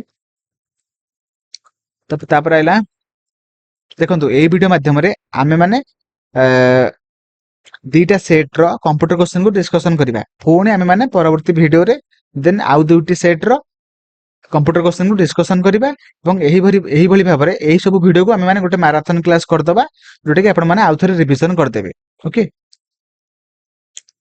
तो परवर्ती क्वेश्चन कहिछि what is the primary purpose of network address translation NAT in computer networking ठीक लिखि रखंतु NAT रो फुल फॉर्म कोन हबो एठी सिना देई देछि तो आपण मानको आउ गोट माने अति परवर्ती जेतेबेले माने परीक्षा हबो सेतेबेले पचारिबो कि NAT रो फुल फॉर्म कोन तो आपण माने कोन करिवे ना नेटवर्क एड्रेस ट्रांसलेशन जोटा कि NAT रो फुल फॉर्म अटे तो NAT को आमे माने बा ताको कोन आमे माने केउ पर्पस रे यूज करथांती से पचार जेठी तो ऑप्शन अछि to encrypt data for secure transmission option B अछि to translate domain names into IP addresses option C अछि to map multiple private IP address to a single public IP address option D अछि to route packets between the different network segments माने से देखंतु हमें माने network address translation को हमें माने कोन पे यूज करंती ना होछि हमें माने कोन करंती ना मल्टीपल प्राइवेट आईपी एड्रेस गुडी को आमे गोटे सिंगल पब्लिक आईपी एड्रेस रे कन्वर्ट करंती बा ट्रांसलेट करंती सेटा होछि हमर ऑप्शन सी रो अछि ओके तो सेटा होछि हमर नेटवर्क एड्रेसेस ट्रांसलेशन न काम अटे okay option C will be right answer तो परवर्ती क्वेश्चन को जिबा परवर्ती क्वेश्चन कहै which of the following storage devices uses spinning disk और प्लाटर टू स्टोर डाटा माने से कहै कि देखंतु एई क्वेश्चन टाक माने आपण मानकू थ्योरी क्लास रे पढे सारची एठी कोन कहै ना से कहै कि माने हमर जो चारटांग जो डिवाइस देइची चारटांग डिवाइस मध्यरु केउ डिवाइस रे आमे माने गोटे स्पाइनिंग डिस्क बा गोटे प्लाटर को आमे माने यूज करथांती बुझिपाइले गोटे प्लेटर को आम मैंने केउठी यूज करथांती ऑप्शन अच्छे रैम एसएसडी एचडीडी यूएसबी देखो आमर रैम फुल फॉर्म जोटा कि रैंडम एक्सेस मेमोरी एसएसडी रे फुल फॉर्म होची सॉलिड स्टेट ड्राइव जोटा कि एसएसडी होची टिके फास्टली काम करे ओके टिके फास्टली काम करथाय एचडीडी जोटा कि फुल फॉर्म होची हार्ड डिस्क ड्राइव देन आसी यूएसबी ओके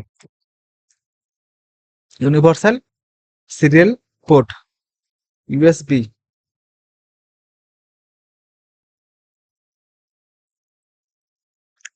तो सठिक आंसर कौन हम ना आमर ऑप्शन सी टा हमर सठिक आंसर हम कहीं एचडीडी बा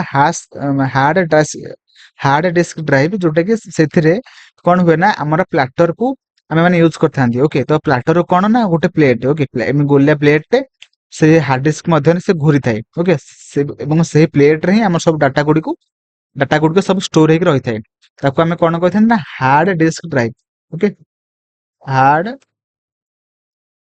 डिस्क ड्राइव ओके बुझिपाइले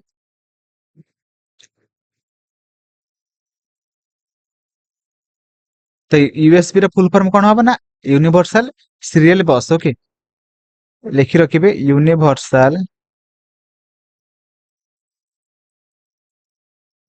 सीरियल बस ओके लिखि रखिए यूनिवर्सल सीरियल बस जोटा कि आमर यूएसबी रे फुल फॉर्म अटे परीक्षा पचारिबो तो परवर्ती क्वेश्चन कहिछि what does the term sandboxing means in the context of operating system माने ऑपरेटिंग सिस्टम रे सैंड बॉक्सिंग आमे क्या कहि थांदी बुझि पाइले तो ऑप्शन अछि increasing system performance option B अछि managing network security option C अछि creating backup copies of files option D अछि running application in restricted environment देखंतु हमर सैंड बॉक्सिंग माने कोन ना होछि रनिंग एप्लीकेशन इन ए रेस्ट्रिक्टेड एनवायरनमेंट माने आमर गोटे रेस्ट्रिक्टेड एनवायरनमेंट रे जिते बेले गोटे एप्लीकेशन रनिंग होता है ताको आमे कोन कहिथांती आमे कहिथांती सैंड बॉक्सिंग बुझि पाइले ओके तो बुझि पाइले कि नहीं माने रेस्ट्रिक्टेड एनवायरनमेंट रे जिते बेले गोटे एप्लीकेशन रनिंग होता है तो ताको आमे कोन कहिथांती सैंड बॉक्सिंग के लिखि रखिबे जोटा कि टिके यूनिक क्वेश्चन अटे माने अछि Which components of the CPU act as a bridge between the CPU and external device? निम्नलिखित ऑप्शन गुड़िक मध्यरु केउ कंपोनेंट जोटा कि माने कौन करे ना होचे हमर सीपीयू एंड एक्सटर्नल डिवाइस गुड़िक जोटा कि हमर सब कंप्यूटर रे माने कनेक्ट होई थाए से सब डिवाइस गुड़िक सहित से माने ठीक भाबरे कोऑर्डिनेशन करि पारे ओके देखंतु मु आपन मानक पई चैनल रे गोटे मैराथन वीडियो कर सारछि माने कंप्यूटर माने फास्ट टू लास्ट जाए जहाँ भी किसी सब चैप्टर को लेकिन जहाँ भी किसी सब एनसीईआरटी बेस्ड माने पॉइंट अच्छी सब किसी आपण मानक बुझे सारी जदि से वीडियो देखी ना जाके देखंतु एग्जाम तो इना टिके लेट अच्छी नवेम्बर डिसेम्बर आडको बाहर से आपण माने ता पूर्व से थ्योरी क्लास को ठीक भाव में देखी दिंतु तापर आमे माने तापर देखिबे एवं ता सहित क्वेश्चन गुडी सब प्रैक्टिस करिवे जद्वारा कि आपण माने जानि परिबे आपण मानकर केते इंप्रूव होउची ओके देखंतु क्वेश्चन कहिची केउ कंपोनेंट्स गोटे कि सीपीयू एंड एक्सटर्नल डिवाइस मध्य ठीक भाव में कोऑर्डिनेशन करि पारे तो आंसर कौन हम देखो आमर ऑप्शन अच्छी ALU and CU and input and output unity and memory unit देखो मैं आउ थे कही रखुची कि सीपीयू आमर दुईटा यूनिट को नहीं गठित ओके सीपीयू हूँ आमर दुईटा यूनिट को लेकिन गठित गोटे हूँ एएलयू जोटा कि आपण मानक ऑप्शन ने कहि सारी तापर आउ गोटे हूँ सीयू ओके तो एएलयू माने कौन arithmetic logic unit and CU माने कौन ना कंट्रोल यूनिट एवं त्या सहित आउ गोटे आपण मानक परीक्षा रे पचार दबो कि आरयू तार माने होचे रजिस्टर यूनिट ओके एटा टिके ऑप्शनल टिके देखि दिथांदु तो रजिस्टर यूनिट मध्ये गोटे हेई परिबो माने सीपीयू रे गोटे यूनिट बोली एवं देखंतु एठी किंतु पचारछि सीपीयू एंड एक्सटर्नल डिवाइस मध्ये रे किए कोऑर्डिनेशन करे ना होचे हमर input and output unit okay तो ऑप्शन सी हमर सठिक आंसर हे जिवो इनपुट एंड आउटपुट यूनिट जोटा कि हमर सीपीयू एंड एक्सटर्नल डिवाइस मध्ये रे कोऑर्डिनेशन ठीक भाबे करि पारे ओके तो option C will be right answer okay तो नेक्स्ट क्वेश्चन को जिबा कहिछि which term refer to the process of removing a printer from the list of available printers in an operating system से कहिछि कि हमर जो प्रिंटर रे जो अवेलेबल थिबो सब लिस्ट गुडी को ओके माने प्रिंटर जो ऑपरेटिंग सिस्टम रे जो सब लिस्ट गुडी अवेलेबल थिबो तो आमे माने सब केमिति बा केउ प्रोसेस रे ताको रिमूव करि परिबा ऑप्शन अछि डिलीटिंग रिमूविंग अनप्लगिंग प्रिंटिंग देखंतु एठी आपण मानको रिमूविंग कहिछि माने आपण माने रिमूविंग करि परिबे नै करिबेनी ओके ना भूल हे जिवो ओके आपण मानको एठी रिमूविंग देजि बोली आपण माने रिमूविंग करिबे नाही जोटा कि सठिक आंसर कोन हबो ना हमरा ऑप्शन एटा हबो सठिक आंसर जोटा कि डिलीटिंग ओके आपण माने प्रिंटर रो ऑपरेटिंग सिस्टम रे जदि कोनोसी भी लिस्ट को जदि आपण माने बाहर करछन्ती बा रिमूव करूछन्ती तो सेते बेले आपण माने डिलीटिंग ऑप्शन को जाई कि आपण माने करि परिबे ओके सेही प्रोसेस को हम कोन कहिथांती आमे माने कहिथांती डिलीटिंग तो option A will be right answer तो नेक्स्ट क्वेश्चन कहिछि what is the maximum distance a typical ethernet LAN cable can cover माने LAN कवर जो हमर जो इथरनेट केबल अछि LAN तो LAN माने कोन आपण मानको परीक्षा रे पचारिबो कि LAN रो फुल फॉर्म कोन तो कोन करिवे local area network okay local area network से कहिछि कि टिपिकल इथरनेट LAN तो तार से मैक्सिमम केते डिस्टेंस पर्यंत कवर करि पारे ऑप्शन अछि 100 kilometre 1 metre 100 metre and 1 kilometre टिकेटा मन रखिबे ओके जहाँ भी कहूँ आपण माने टिके नोट करदेबे तो ऑप्शन सी हे जिवो सठिक आंसर जोटा कि 100 मीटर ओके 100 मीटर पर्यंत से कवर करि पारे तो नेक्स्ट क्वेश्चन को जिबा नेक्स्ट क्वेश्चन कहिछि which software application is widely used for creating vector graphics and illustration आमे माने केउ एप्लीकेशन को बा केउ सॉफ्टवेयर को आमे माने यूज करंती कोन पई ना होछि वेक्टर ग्राफिक्स पई एवं ता सहित इलस्ट्रेशन पई देखंतु हमर ऑप्शन अछि कोन ना होछि Autodesk Maya Microsoft Excel Adobe Premiere Pro and Adobe Illustrator देखंतु एठी इलस्ट्रेशन कहितिला त आपण माने एठु जानि पारथुबे कि एडोब इलस्ट्रेटर हमर ऑप्शन डी टा हमर सठिक आंसर हे जिवो ओके तो नेक्स्ट क्वेश्चन कहिछि what does e governance e माने देखंतु ई गवर्नेंस रे जो ई टा नाही कि ता माने कोन होछि इलेक्ट्रॉनिक क्योंकि electronic governance is government in government school aim to achieve with the help of ICT माने हमर आईसीटी देखंतु आ गोटे कथा कि आईसीटी रा फुल फॉर्म कोन मन भरिबे परीक्षा पक्का पचारिबो ओके तो आईसीटी रा फुल फॉर्म कोन हबो ना होछि इंफॉर्मेशन एंड इंफॉर्मेशन देखि रखंतु and communication technology okay technology okay बुझी पाइले इंफॉर्मेशन एंड कम्युनिकेशन टेक्नोलॉजी जोटा कि आईसीटी रा फुल फॉर्म अटे तो से पचार जी हमर जदी गवर्नमेंट स्कूल मानंगरे आईसीटी आमे माने कोन पई यूज करिबा option is improving governance transparency and service delivery तापर कहिछि डिक्रीज ट्रांसपेरेंसी एंड अकाउंटेबिलिटी तापर कहिछि limit sorry eliminate the need for teachers तापर कहिछि limit access to educational resources देखंतु हमर ऑप्शन एटा सठिक आंसर अब कारण एटा पॉजिटिव अछि कहिछि कि हमर गवर्नेंस को इंप्रूव करि परिबे ट्रांसपेरेंसी वे रे मध्ये हमर सब किछि काम हेइ परिबो एवं ता सहित हमर माने सर्विस टा ठीक भाबरे डेलीवर हेइ परिबो तो सेथि पई हमर सठिक आंसर कोन हबो ना होछि ऑप्शन ए ठीक है आपण माने पॉजिटिव खोजिबे ओके आपण माने पूरा पूरी पॉजिटिव हेइ कि पॉजिटिव ऑप्शन को खोजिबे आपण माने श्योर शॉट माने सठिक आंसर आपण माने पाई परिबे तो परवर्ती क्वेश्चन को जिबा परवर्ती क्वेश्चन को what is what is one way ICT is used in government school e governance देखंतु से कहिछि कि तो हमर जो माने गवर्नमेंट स्कूल मानकरे माने आईसीटी को यूज करा जाए तो सेथिरे वन वे आईसीटी कोन बा ताहा साहाଯ୍ୟ रे हम कोन माने हम करि पारंती देखंतु फास्ट अछि to make administrative task more complicated तापर कहै to manage students record and attendance तापर कहै to limit access to educational resources तापर कहै टू डिस्करेज ऑनलाइन लर्निंग देखंतु हम तीनटा देखंतु एटा कॉम्प्लिकेटेड अछि टिके भूल अछि माने नेगेटिव अछि लिमिट हबो नै आपण माने फ्रीली सब रिसोर्सेस गुडी को आपण माने आईसीटी माध्यम रे यूज करि पारिबे जदर कि पिला मानकर ठीक भाबरे डेवलपमेंट एंड सब माने डेवलपमेंट ठीक भाबरे हे परिबो ତାପରେ କିଛି ଡିସ୍କରେଜ ହବ ନାହିଁ। ଆମେ ମାନେ ଆଇସିଟି କୁ ୟୁଜ କରନ୍ତି କଣ ପାଇଁ ନା ଆମେ ମାନେ ଅନଲାଇନ ଲର୍ଣ୍ଣିଂ ପାଇଁ। ଓକେ, ମାନେ ପିଲାମାନଙ୍କର ଯେଉଁ ପ୍ରୋସେସ ରେ ମାନେ ଭଲ ହେଇପାରିବ ସେଇଟା ଆମେ ମାନେ ସବୁବେଳେ ପାଇଁ ଭାବନ୍ତି। ତ ସେଇଟା ହଉଛି ଆଇସିଟି ର ଗୋଟେ ମଧ୍ୟ ଲକ୍ଷ୍ୟ ଅଟେ। ତାପରେ କହିଛି to manage students records and attendance. ଏଇଟା ହଉଛି ଆମର ସଠିକ ଆନ୍ସର ହବ। ଆମେ ମାନେ ପିଲାମାନଙ୍କର ରେକର୍ଡ ମାନେ ସେମାନେ କେତେ ତାଙ୍କର ଡେଭଲପମେଣ୍ଟ ହେଲା, ମାନେ କେତେ ସ୍ପିଡରେ ହଉଛି ସେ ରେକର୍ଡ ଗୁଡିକୁ ଏବଂ ସେମାନଙ୍କର ଆଟେଣ୍ଡାନ୍ସ ଗୁଡିକୁ ଆମେ ମାନେ ଆଇସିଟି ମାଧ୍ୟମରେ ଆମେ ମାନେ ସବୁ ମାନେ ମ୍ୟାନେଜ କରନ୍ତି। ତ ସେଥିପାଇଁ ଆମର ଅପସନ ବି ଟା ହେଇଯିବ ସଠିକ ଆନ୍ସର। ଓକେ, ତାପରେ ଆସିଲା ପରବର୍ତ୍ତୀ କ୍ୱେଶ୍ଚିନ୍ କହିଛି which application is commonly used for 3D modeling, animation and rendering in computer graphics। ଦେଖନ୍ତୁ ଆମେ ମାନେ କେଉଁ ଆପ୍ଲିକେସନ କୁ ଆମେ ମାନେ 3D ମଡେଲିଂ ପାଇଁ ଆନିମେସନ ପାଇଁ ଆମେ ମାନେ ୟୁଜ କରିଥାନ୍ତି। ଅପସନ ଅଛି ଆଡବ ଫଟୋସପ, ତାପରେ କହିଛି ଅଟୋ ସିଏଡି। ସିଏଡି ମାନେ ସିଏଡି ର ଫୁଲ ଫର୍ମ କଣ କମ୍ପ୍ୟୁଟର ଆଡେଡ ଡିଜାଇନ। ଓକେ, ବୁଝିପାରିଲେ।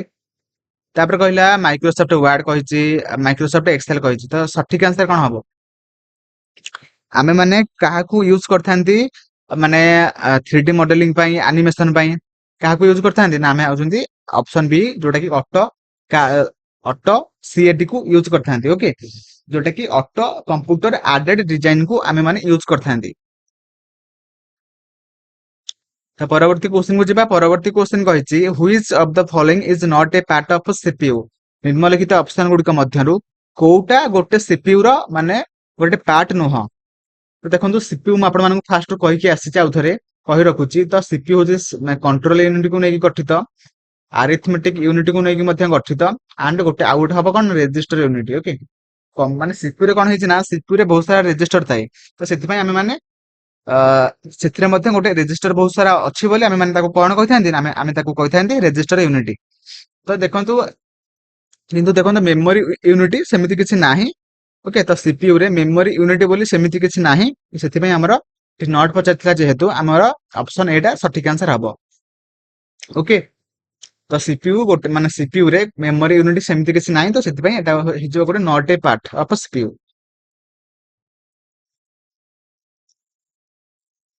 ତାପରେ କହିଛି ଏକ ପ୍ରିଣ୍ଟର ଆଡିଂ ସର୍ଭରରେ ଡ୍ରାଇଭର ଗୋଟେ କଣ? ଦେଖନ୍ତୁ ମୁଁ ଆପଣମାନଙ୍କୁ ପୁରା ଭଲକି ବୁଝେଇ ଦଉଛି ଡ୍ରାଇଭର ର କାମ କଣ, ଏବଂ ତା ସହିତ ମୁଁ ଆପଣମାନଙ୍କୁ କମ୍ପ୍ୟୁଟର ଯୋଉ ମାରାଥନ କ୍ଲାସ କରିଛି ଆପଣମାନେ ସେଇଠି ମଧ୍ୟ ସବୁ ପାଇପାରିବେ। ମାନେ ଡ୍ରାଇଭର କଣ, ସିପିୟୁ କଣ, ପ୍ରିଣ୍ଟର କଣ, ସେମାନଙ୍କ ସବୁ କେତେ କେତେ ସାଇଜ ରେ କେତେ କେତେ ଷ୍ଟୋରେଜ ଅନୁସାରେ ମେମୋରିକୁ ଡିଭାଇଡ କରାଯାଇଛି, ସବୁ କିଛି ଆପଣମାନଙ୍କୁ ମୁଁ ସେଇ ଭିଡିଓ ମାଧ୍ୟମରେ ପଢେଇ ସାରିଛି।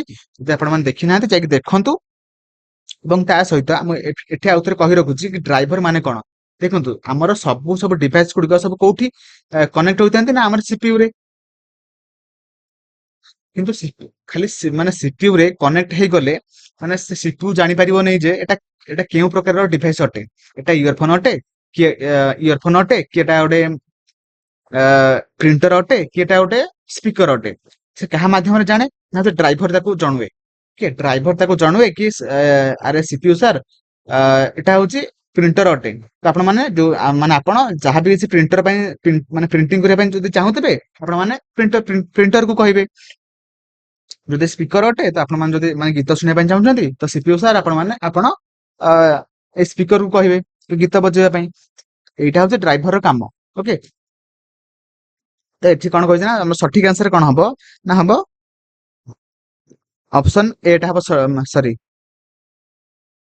ଆମର ସଠିକ ଆନ୍ସର ହବ କଣ ଅପସନ ବି ଟା। ଓକେ, ସଫ୍ଟୱେର ଯାହା ପ୍ରିଣ୍ଟର ସହିତ ଯୋଗାଯୋଗ କରିବା ପାଇଁ ଅପରେଟିଂ ସିଷ୍ଟମକୁ ଅନୁମତି ଦେଇଥାଏ। ଓକେ, ସଫ୍ଟୱେର ସହିତ ମାନେ ଆମର ସିପିୟୁ ଯୋଗାଯୋଗ କରିଥାଏ କାହା ସାହାଯ୍ୟରେ ନା ହଉଛି ଡ୍ରାଇଭର ସାହାଯ୍ୟରେ। ତ ସେଥିପାଇଁ ଆମର ଅପସନ ବି ଟା ଆମର ସଠିକ ଆନ୍ସର ହବ। ଓକେ, ତାପରେ ଆସିଲା ପରବର୍ତ୍ତୀ କ୍ୱେଶ୍ଚନ କହିଛି which device is commonly used to connect computers in LAN and manage network office. ଦେଖନ୍ତୁ ଆମର ଲାନ୍ ର ଫୁଲ ଫର୍ମ ଆପଣମାନଙ୍କୁ ମୁଁ ଫାଷ୍ଟ କହି ସାରିଛି। ତ ଲାନ୍ ର ଫୁଲ ଫର୍ମ ହଉଛି local area network. Okay, local area network. Okay, ଏବଂ ତା ସହିତ ଲାନ୍ କନ ମାନେ ସେ କହିଛି କି ଆମର ମାନେ ଯୋଉ କମ୍ପ୍ୟୁଟର ସବୁ ମାନେ ନେଟୱାର୍କ ସହିତ ଯୋଉ କନେକ୍ଟ ହୋଇଥାଏ ତ ସେମିତି ସେ କାହା ସାହାଯ୍ୟରେ ହୋଇଥାଏ, ମାନେ କାହାର ହେଲ୍ପ ରେ ସେ ହୋଇଥାଏ ସେ ପଚାରିଛି। ତ ଅପସନ ଅଛି ମଡେମ, ପ୍ରିଣ୍ଟର, ମନିଟର ଆଣ୍ଡ ରାଉଟର। ଆପଣ ମାନେ ଜାଣିପାରୁଥିବେ ଆପଣ ମାନେ କଣ କିଣନ୍ତି। ଯଦି ଆପଣ ମାନେ କମ୍ପ୍ୟୁଟର କିଣନ୍ତି ତ କମ୍ପ୍ୟୁଟରକୁ ଯଦି ଆପଣ ମାନେ କମ୍ପ୍ୟୁଟର ସାହାଯ୍ୟରେ ଯଦି ଆପଣ ମାନେ ନେଟ ଇଣ୍ଟରନେଟ ଚଲେଇବା ପାଇଁ ଚାହାନ୍ତି ଆପଣ ମାନେ କଣ କିଣନ୍ତି। ଓକେ, ଆପଣ ମାନେ ଜାଣିଛନ୍ତି ମୋଡେମ ର ଦରକାର ନାହିଁ, ପ୍ରିଣ୍ଟର ଦରକାର ନାହିଁ, ମନିଟର ଦରକାର ନାହିଁ। ମାନେ ମାନେ କମ୍ପ୍ୟୁଟର ପାଇଁ ଦରକାର, କିନ୍ତୁ ମାନେ ଆପଣ ମାନେ ଇଣ୍ଟରନେଟ ଚଲେଇବା ପାଇଁ ଆପଣ ମାନଙ୍କର ଏରା ତ ଥିବ ସବୁ, କିନ୍ତୁ ଆପଣ ମାନଙ୍କର ରାଉଟର ଦରକାର। ଓକେ, ତ ରାଉଟର ମାନେ ଯଦି ଆପଣ ମାନେ କିଣୁଛନ୍ତି ତ ତାପରେ ଯାଇକି ଆପଣ ମାନେ କମ୍ପ୍ୟୁଟରରେ ପୁରା ହାଇ ସ୍ପିଡ ରେ ଇଣ୍ଟରନେଟ ଚଲେଇ ପାରିବେ। ସେଥିପାଇଁ ଆମର ସଠିକ ଆନ୍ସର କଣ ହବ ନା ରାଉଟର। ଓକେ,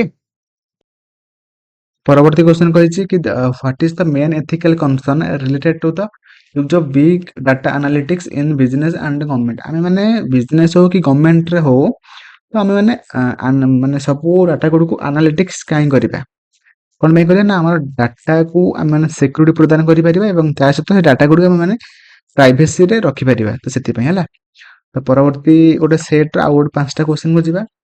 ତ ପରବର୍ତ୍ତୀ କ୍ୱେଶ୍ଚନ କଣ ଅଛି ନା ଅଛି କେଉଁ networking device OSI model data link layer ଉପରେ କାମ କରିଥାଏ। କୋଉଟା କୋଉ ନେଟୱାର୍କିଂ ଡିଭାଇସ ଯୋଉଟା କି ଆମର ଡାଟା ଲିଙ୍କ ଲେୟାର ଉପରେ କାମ କରିଥାଏ ନା ସୁଇଚ ହେଲା। ଅପସନ ବି ହେଇଯିବ ସଠିକ ଆନ୍ସର। ହବ୍ ମାନେ କଣ ନା ଗୋଟେ ଡିଭାଇସ ସହିତ ମଲ୍ଟିପୁଲ ଡିଭାଇସ ଯୋଉ କନେକ୍ଟ ହେଇକି ଥାଏ ସେଇ ମେନ୍ ଡିଭାଇସ ଟାକୁ ଆମେ କହିଥାନ୍ତି ହବ୍ ହେଲା। ଫାୟାରୱାଲ ମାନେ କଣ ନା ଆମର କଣ ନା ଆମର ଯୋଉ ଡିଭାଇସ କୁ ସେ କଣ ନା ପ୍ରୋଟେକ୍ଟ କରିଥାଏ, ତାକୁ ଆମେ କହିଥାନ୍ତି ଫାୟାରୱାଲ ହେଲା।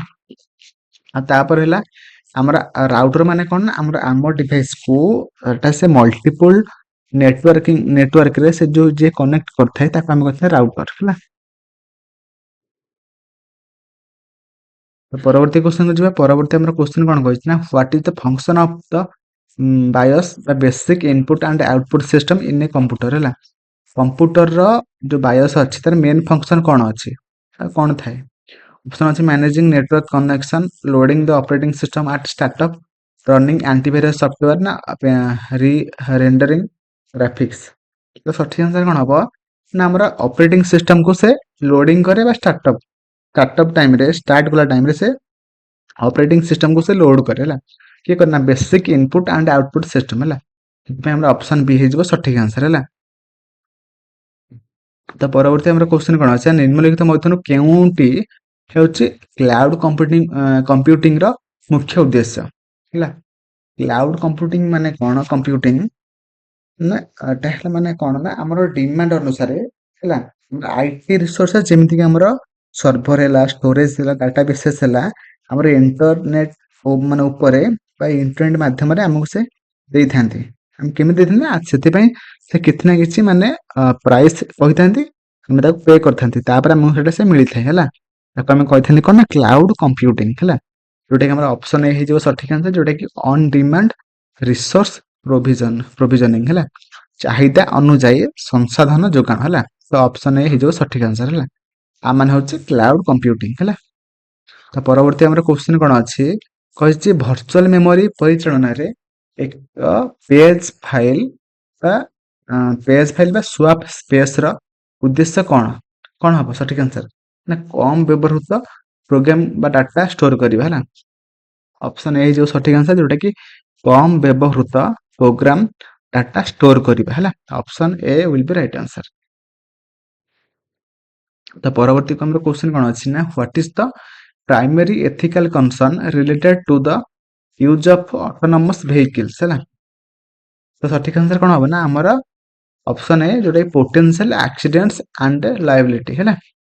ତ ଏତିକି ଥିଲା 2023 ମସିହାରେ ପଡିଥିବା 2023 ରେ ହୋଇଥିବା ଜୁନିୟର ଟିଚର ଏକ୍ଜାମ ର ସବୁ ମାନେ କମ୍ପ୍ୟୁଟର କ୍ୱେଶ୍ଚନ ମାନେ ପ୍ରତି ସିଫ୍ଟରେ 5ଟା ଲେଖାଏଁ କ୍ୱେଶ୍ଚନ ପଡିଥିଲା। ତ ସବୁ ସିଫ୍ଟ ଆପଣମାନଙ୍କ କତିରେ ମୁଁ କରିଦେଲି 6 ସେ ହେଲା 12ଟା ସିଫ୍ଟରେ ଯାହା ବି କିଛି କମ୍ପ୍ୟୁଟର କ୍ୱେଶ୍ଚନ ପଡିଥିଲା ସବୁ କ୍ୱେଶ୍ଚନକୁ ମୁଁ ପୁରା ଡିଟେଲ୍ସରେ ଡିସ୍କସନ କଲି ଏବଂ ତା ସହିତ ତାର ଅପସନ ଯାହା ବି ଥିଲା ସେ ଅପସନକୁ ନେଇକି ଯାହା ବି କିଛି କ୍ୱେଶ୍ଚନ ହେଇପାରିବ ତାକୁ ମଧ୍ୟ ମୁଁ ଡିସ୍କସନ କଲି। ମୋର ଆଶା ଆପଣମାନଙ୍କୁ ଭିଡ଼ିଓ ବହୁତ ଭଲ ଲାଗିଥିବ।